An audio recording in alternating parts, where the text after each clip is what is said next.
Back on the pepper review, what? So, we got the Mariachi. Before we dig into this beautiful thing, always like the video, drop a comment if you want to say or suggest anything, hit the bell icon for post notifications, always subscribe if you haven't, guys. If you like the content, support, and I will show support back. I will also always respond to comments, guys. I'm telling you, I love the comments. Comment anything in the world, I will always respond. Yeah, let's get into this thing. Mariachi. Now, this is a big, bright, beautiful pepper. It's actually got quite a lot of weight to it. It's awesome. It's beautiful looking. It's super bright and colorful. Let's get a cross section right here.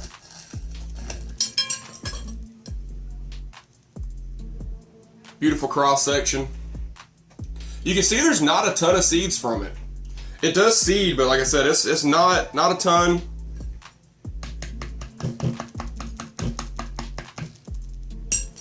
Got those out just a little bit. Okay. Now, let's go down the list here.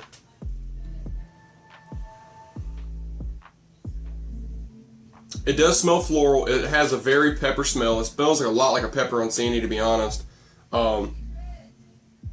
Or to give you an idea, if you've ever cut a jalapeno open, mix that with a bell pepper, and that's kind of what it smells like, actually. The smell isn't very strong, but it is there, for sure. Very thick, you can see it's a very thick skin. It's got quite a lot of juiciness. I just said that's so fucking stupid. Anyway, it's quite juicy looking. The outer skin does feel very waxy.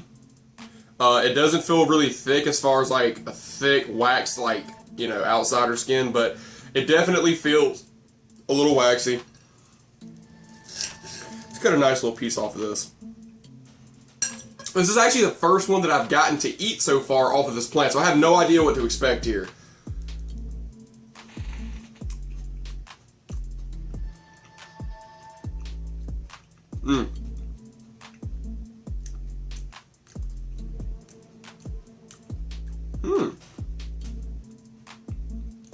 Okay. The heat's prominent, but it comes on slow. When you first start chewing it, you actually don't get any heat. But as you chew it, it actually becomes very, very there. The heat's much more prominent after you get it emulsified a little bit. It is definitely a mouth burn. I'm not getting any in the throat, but I'm getting a pretty good bit in the back of my tongue.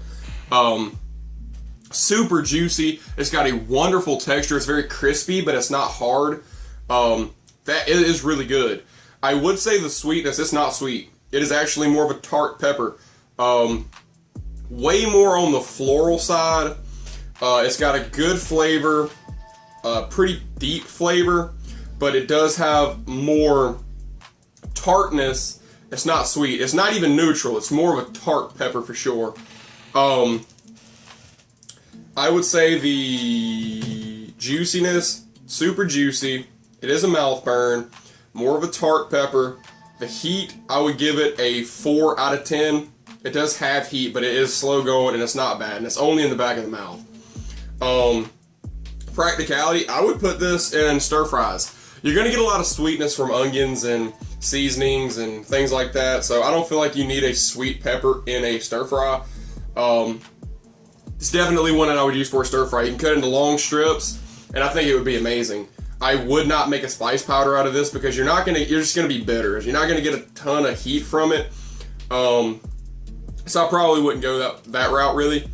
But I tell you another thing these are probably pretty good for. If you want to cut these in half or just top them and core them, you could probably fill these up with cream cheese and they would be amazing. I feel like grilling these would be a very good idea because the skin's a little waxy, so if you get some grill marks on it, I feel like it would soften it up a little bit. Definitely go with the with grilling them and stir fries for sure.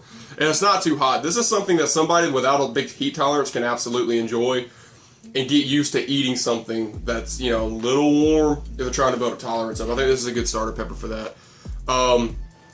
Growing wise, I have not gotten many. These are late bloomers. Now, not saying they're all going to be like that, but at least the one that I have experience with. Late bloomer, it needs a ton of sunlight. It does not like a ton of water, but it does. I mean, it likes to stay kind of wet, but it's not a ton of water. It also, it likes direct sunlight, but it doesn't like too much heat. So what I would recommend for growing this is have it under just a no-walled canopy, so it doesn't get like direct on top of its sunlight, but in the mornings and the evenings and throughout the, kind of the start and end of the day, it'll get a good bit of sunlight. That's how I would recommend growing this if you have that option. It does not produce like wildfire. I've got maybe 4 more on the plant. They all kind of came in at one time. You could probably get around 2 flushes, maybe 3 if you're really lucky on this plant a year.